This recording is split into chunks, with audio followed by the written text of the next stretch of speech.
Prigozhin is a particularly odd fish.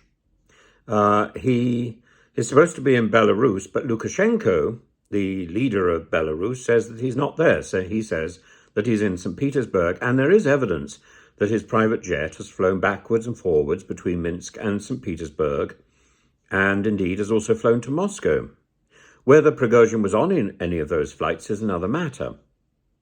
We haven't heard from Prigozhin, except for a brief audio message. And we know that one of his houses in St. Petersburg was raided, and there are photographs of shelves with wigs. Just bizarre. And photographs of Prigozhin in different disguises. And you know, the mind boggles.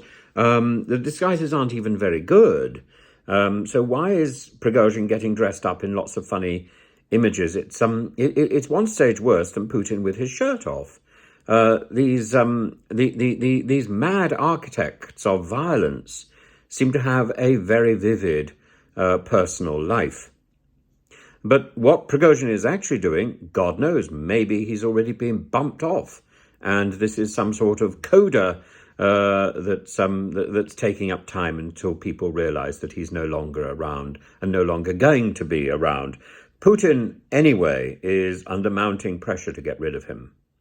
And although he said initially that he was going to spare the Wagner troops who hadn't killed anybody, I think he's probably regretting that as well. The Wagner people seem to be rebasing themselves in Belarus, but for how long and what they're going to do there, God knows. And meanwhile, there's some attempt to weave what remains of Wagner in Russia into the Russian army and under the Russian army control, under Shoigu, the person that Prigozhin wanted out of the picture. It's a troubled and extremely confusing picture altogether.